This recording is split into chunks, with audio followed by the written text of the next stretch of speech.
और ताजदार कायनात सल्लल्लाहु ताला अलैहि वसल्लम ने हदीस पाक में इरशाद फरमाया कि रब्बे कायनात किसी जान को उस वक्त तक मौत नहीं देता जब तक कि वो अपने हिस्से का रिज्क उसकी बारगाह से वसूल न कर ले। गोया हर शख्स ने, हर जी रूह ने अपने मरने से पहले पहले अपने हिस्से का रिज्क कहां से वसूल करना है? अपने रब की बारगाह से। और रब कहां से उतारता है? वो कहता है वफिस समाई रिज़्कुकुम, तुम्हारा रिज्क हमने कहां रखा? आसमानों में। अब हाज़रीन मुहतरम, एक तरफ रब का यह कहना कि तुम्हारा रिज्क आसमानों में, और दूसरी तरफ मेरे आका का फरमान कि हर जी रूह ने मरने से पहले अपना रिज्क अपने रब की बारगाह से वसूल करना है। जब तक उसका रिज्क पूरा नहीं हो जाता वो मर नहीं सकता। और फिर मेरे आका ने आगे मजीद फरमाया कि बंदे, उस रिज्क की तलब में जल्दी करते हुए अपने रब के उसूलों को ना तोड़ना।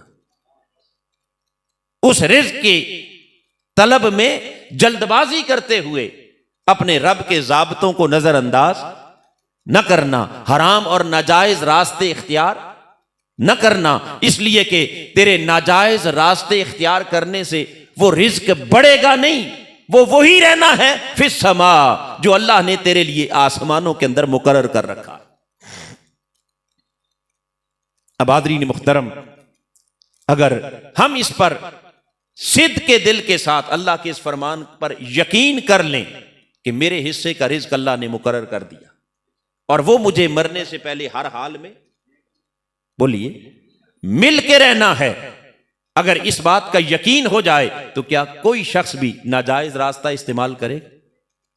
बोलिए, अल्लाह की नाफरमानी का रास्ता, अल्लाह के निजाम के खिलाफ बगावत का रास्ता, ये सारी नाफरमानियां, बगावतें और हराम के रास्ते, ये लूट घसूट का रास्ता, ये दूसरों की हक तलफी, दूसरों के हुकूक पर डाके डालना, रातों रात अमीर होने की ख्वाहिश और पूरी कौम का माल हड़प कर जाना और पूरी कौम के हुकूक को तल्फ करना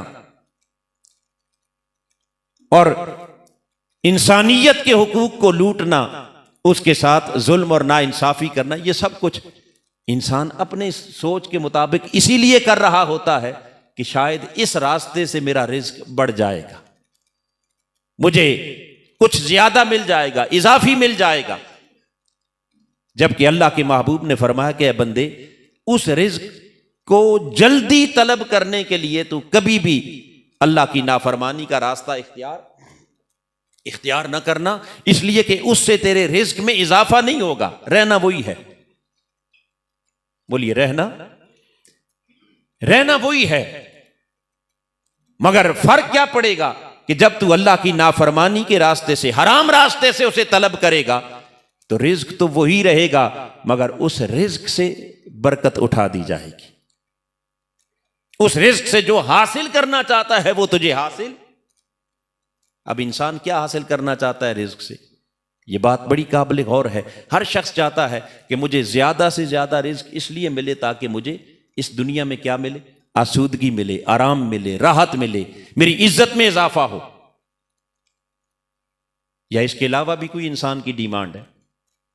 सारी कोशिश, दिन रात मेहनत, तगोदो, जिद्दोजहद, कोई हलाल तरीके से कर रहा है, कोई हराम तरीके से, कोई जायज से, कोई नाजायज से, मगर इस रिज्क की तलब किस लिए है?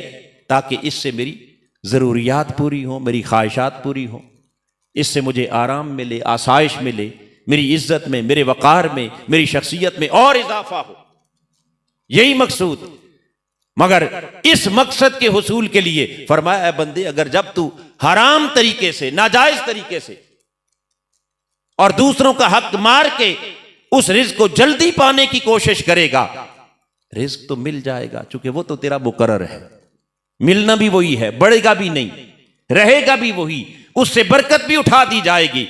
मगर वो रिज्क पाकर भी तुझे आराम नहीं मिलेगा, वो रिज्क पाकर भी तुझे आसूदगी नहीं मिलेगी, वो रिज्क पाकर भी खजाने, माल, दौलत, दुनिया के बैंक भर के भी तुझे एक पल के लिए राहत, तेरी बेसकूनी में और इजाफा हो जाएगा, तेरी बेतुकीरी में और भी इजाफा हो जाएगा, जिस इज्जत के लिए तू सब कुछ लूट घसूट कर रहा है, वो रिज्क पाकर भी तेरी इज्जत खाक में मिल जाएगी। जब इज्जत ही ना रही, जब इंसान का वकार खाक में मिल गया, जब वो किसी के सामने खड़े होकर बात करने के काबिल ना रहा, किसी को मुंह दिखाने के काबिल ना रहा, तो मुझे बताइए वो रिज्क किस काम का, वो दौलत किस काम की, वो माल किस काम का। रब्बे कायनात ने फरमाया बंदे बस इस पर यकीन कर ले कि मैंने तेरे लिए आसमानों में सब कुछ मुकर्रर कर रखा है, और उसके रसूल ने कहा इस पर यकीन कर ले तुझे तेरा हिस्सा तेरी मौत से पहले हर हाल में मिल के रहना।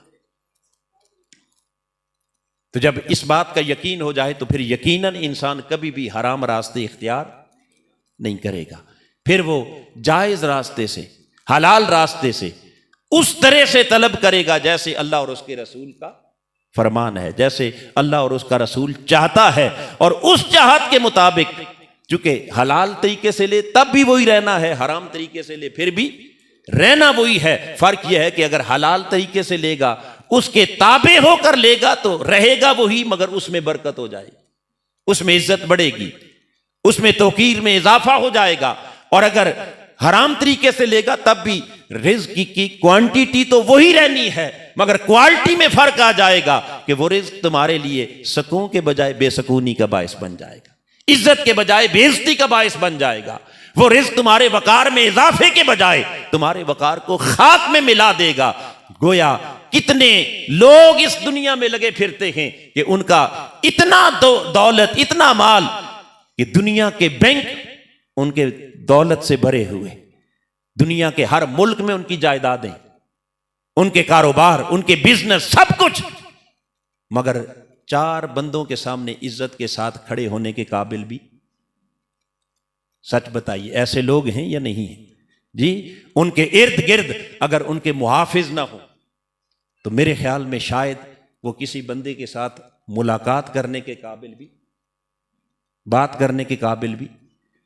ये बेतौकीरी, ये बेइज्जती, ये अपने आप को खाक में मिलाकर इस दौलत को क्या करना है, इस माल को क्या करना है? ए बंदे आजा, अपने रब के सामने सरनगू हो जा, जिसने तेरे लिए रिज्क को आसमानों में रखा है और उसने वादा कर रखा है कि वो जरूर तेरे हिस्से का रिज्क आसमान से उतार के रहे।